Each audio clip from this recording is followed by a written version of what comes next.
Hi everyone, thanks for tuning in today. My name is Michelle Hefner and I am a fifth-year senior in our biomedical engineering program here at CSU.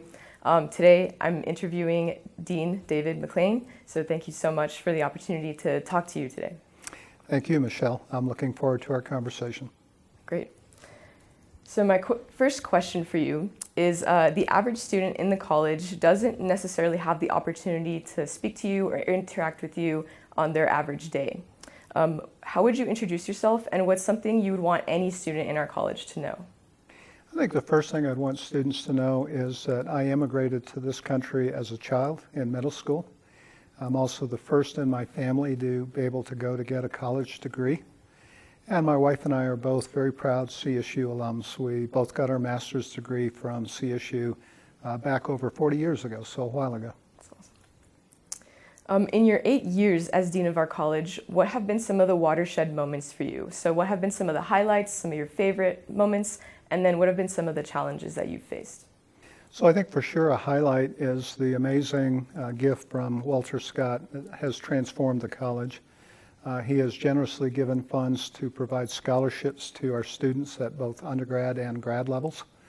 He's also supported our programs and our faculty and this amazing building that we're having this interview in today.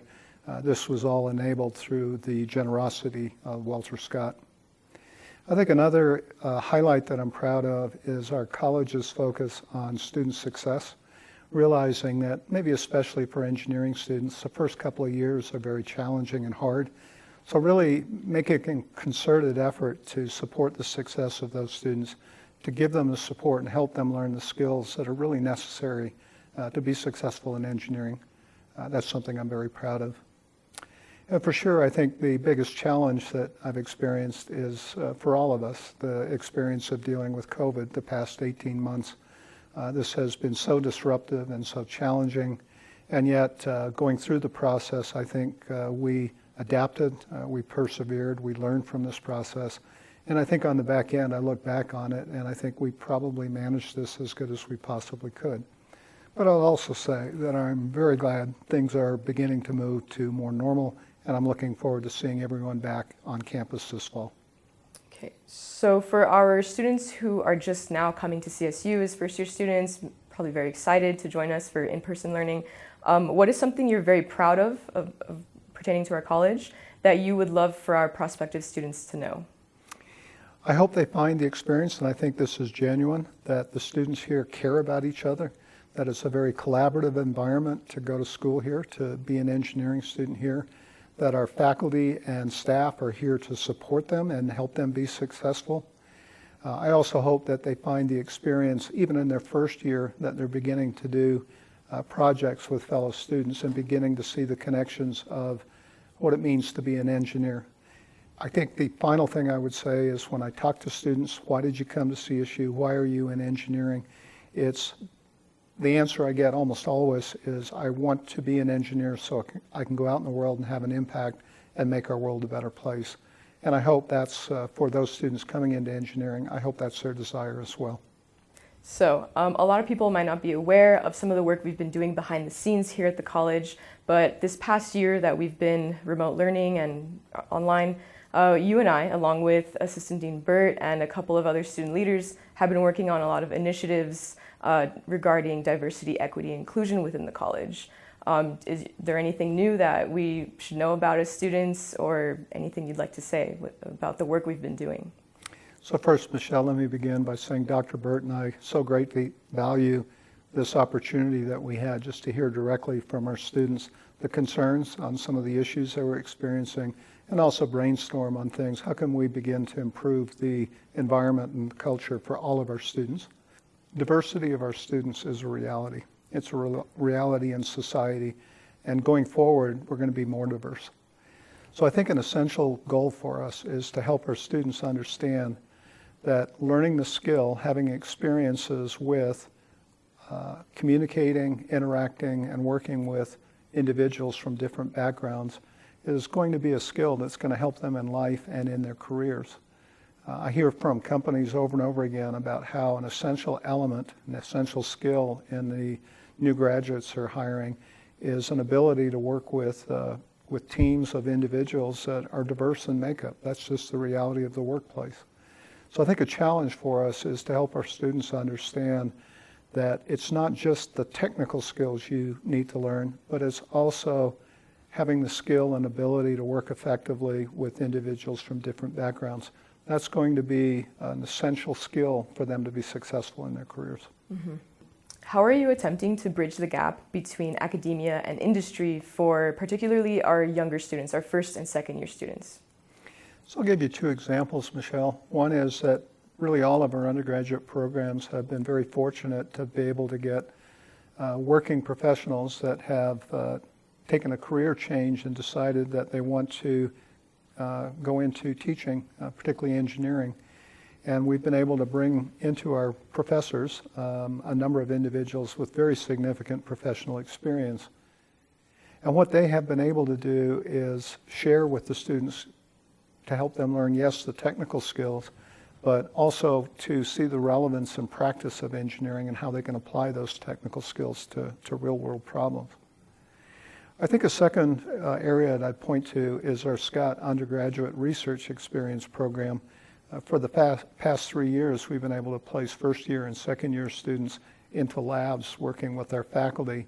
And what that has really been able to achieve is help them understand how the math and the science that they're learning in those first 2 years, it really can be applied into very exciting engineering problems. So looking back to when you first started your undergraduate experience as an engineering student, what were some of the challenges that you faced, some of the difficulties that stick out in your mind? So I was one of those students that struggled with the math and science classes. I think my first year, I was an okay student in math and science, but I have to confess, I didn't terribly enjoy it, and I didn't see necessarily why I was having to learn these difficult subject matter. So it wasn't until my sophomore year that I took a class from an engineering professor, a mechanics class, that I began to see the applications. And it was almost a light bulb going off in me that realized that the math and science were necessary skills I had to learn, but it was to work on these engineering problems.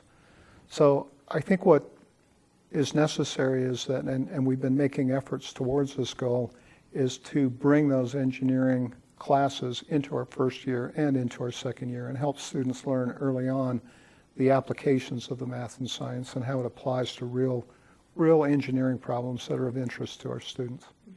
In your eyes, what does it mean to be a successful student in the College of Engineering?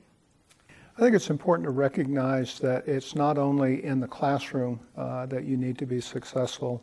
There's so much learning that goes on outside the classroom. So whether it's working on projects here at the university or whether it's working on projects outside the university, Habitat for Humanity as an example, I think this is an opportunity to learn teamwork skills, to learn leadership skills, and companies will point to over and over again that these extracurricular activities are elements of what they look for in new hires, that the data supports that with those experiences, it helps them be successful in their careers. So kind of a little bit further with that question, in your eyes, what does it mean to be successful after graduation?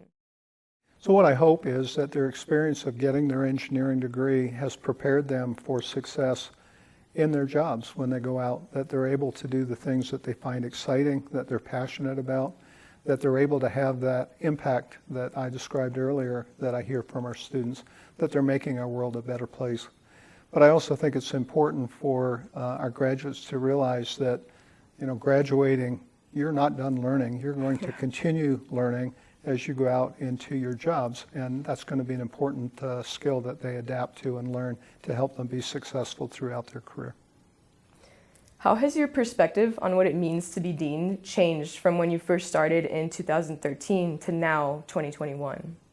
So I think I was as well prepared as anyone could be coming into the job. But I think as I started my position and over the course of my first few years, there were so many things that I had to continue learning.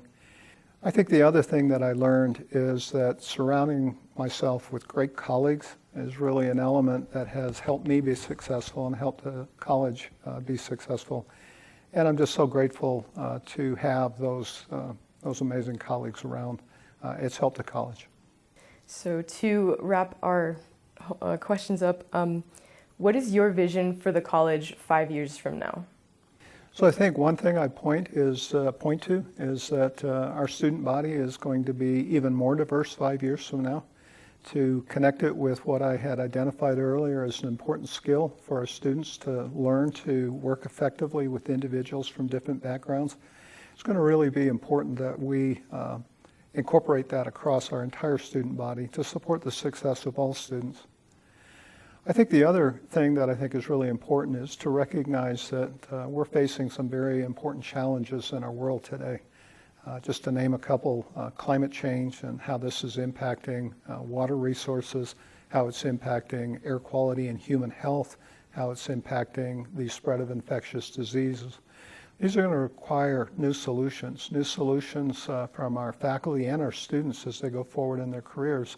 And increasingly what I see is it's going to require interdisciplinary teams and interdisciplinary skills to address these absolutely essential existential challenges that we're facing. Now, Dean, I have to ask this question.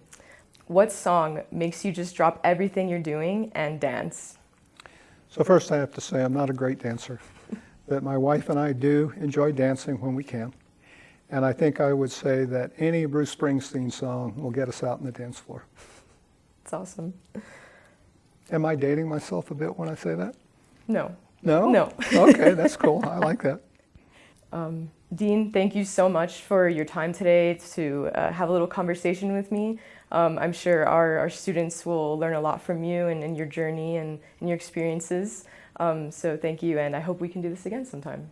So Michelle, thank you. I have enjoyed our conversation, and I would welcome any future opportunity to chat with you more.